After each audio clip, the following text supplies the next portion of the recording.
Hello viewers, welcome to my channel Priya Gulati Maths. I hope you will like my video. If you like my video, please share, like and subscribe my channel. Today I am going to teach you question number 1 from polynomials chapter of exercise 2.2. What is your question? The question says find the zeros of the following quadratic polynomials and verify the relationship between the zeros and the coefficients. First part is x square minus 2x minus 8. So let us solve the first part. This is the polynomial given to you, x square minus 2x minus 8. First part mein you have to find the zeros of this polynomial. So what I will do, I will name this polynomial as px. X stands for the variable which is being used in this polynomial. So I write let px equals to x square minus 2x minus 8. Finding zeros of a polynomials. Now what is the meaning of zeros? It simply means that you have to solve px equals to 0. So I write finding zeros of a polynomial means solving px equals to 0. So I take px equals to 0 and substitute px from this as x square minus 2x minus 8 equals to 0. Solving px equals to 0 means I have to simply find the values of x. So for whatever values of x this polynomial becomes equals to 0, those values of x they are called as the zeros of the polynomial. So in a way this is becoming like a equation. Some polynomial equals to 0, it becomes a equation because it has some left side also and some right side also, right? Now what type of a polynomial it is? It is a quadratic polynomial, right? Quadratic polynomial ka general representation is ax square plus bx plus c, right? And this right side if I write 0 it becomes a equation, quadratic equation. Now if you compare this quadratic polynomial with this general form, what do you see? What is a? It is the coefficient of x square which I write as 1.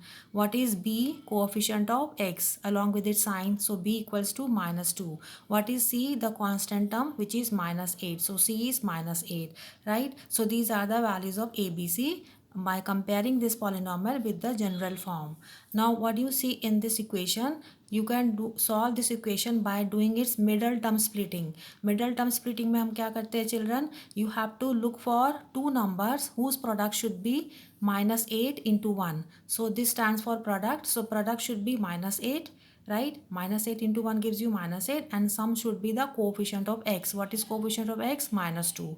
So the product of two numbers should be minus 8 and sum of those two numbers should be minus 2. So if you think a little bit, you will come to know that those two numbers are minus 4 and 2 because 4 twos are gives you 8 and I have to keep minus sign with 4 because sum is with negative sign, so larger number will have a negative sign with it. So minus 4 comma 2, these are the two numbers which gives you the product as minus 8 and sum as minus 2.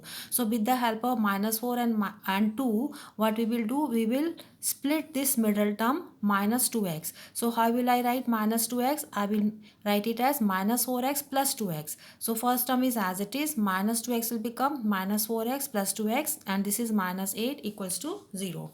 Next step में these two terms and third and fourth term, I will take common from the first two term. I will take x common. So what remains from first term? X minus and 4 remains from the second term. Similarly from the third and fourth term, what do you see common? 2 is common. So in the bracket what remains from the first term? X minus what remains from the second term? 4. So equals to 0. Now in the next step, this is one complete term plus this is second term. So what do you see in first and second term common? Common is x minus 4. So I will take out x minus 4 common. So what remains from this term? X, and what remains from the second term? 2. So it becomes x plus 2 into x minus 4 equals to 0. Now this is the product of two terms, x plus 2 into x minus 4 equals to 0. Product of two terms becomes 0 when either the first term is 0 or the second term is 0. So next step में I write either x plus 2 is 0 or x minus 4 is 0.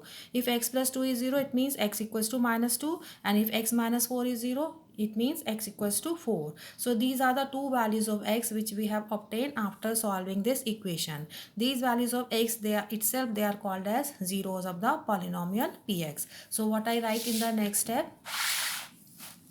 So I will write the first, therefore zeros of the polynomial px equals to minus 4 comma sorry, minus 2 comma 4. This is your answer for the first part of the question. Now in the second part, it is being asked, you have to verify the relationship between the zeros and the coefficients of the polynomial. So this was your polynomial, right? And this is general form. I am writing it again. All these values of a, b, c, I have written it in the previous page also, so I am writing it again on this page. So verification of what I will do, I will take one of the zeros, I will name it as alpha, and second zero I name it as beta. So alpha equals to minus 2 and beta equals to 4.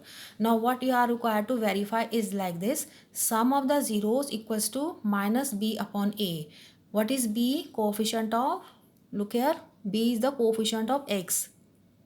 Coefficient of x. What is a? Coefficient of x square. What is c? Constant term. And these values of a, b, c, I have written it with the help of this equation by comparing it with the general form. So we have to verify that sum of the zeros is equal to minus b upon a, and second I have to also verify that product of the zeros is c upon a. So let us come to the first verification, which is saying sum of the zeros equals to alpha plus beta equals to minus b upon a. Now keep the put the values of alpha and beta from here. Alpha is minus 2, beta is 4. So I write down left side mein minus 2 plus 4 equals to, this minus is of the formula. What is the value of b? Look here, b is how much? Minus 2. So this is minus 2. A is how much in the polynomial? Equals to 1. Now keep on solving left side on left side and solve right side on the right side. So minus 2 plus 4 gives you 2, and this minus minus becomes plus, so 2 upon 1 gives you 2. So what you are getting, 2 equals to 2, 2 equals to 2, which is a true statement. So this is how we say hence it is verified, because both the sides they have come to be equal to the same number. This was for the sum of the zeros. Now for the second verification, I have to verify that product of zeros is c upon a. So I write down again, product of zeros means alpha into beta equals to c upon a. Now keep the values of alpha and beta, substitute from here. Alpha is minus 2, beta is 4, c is how much? Look from here, minus 8, and a is how much? 1. So after substituting, you have to solve the left side. This becomes minus 2 into 4, minus 8. And right side, minus 8 upon 1 gives you minus 8. So what you get in the end, minus 8 equals to minus 8. So hence your second verification is also done. So this was your first part. I hope children it is clear to you. Bye bye.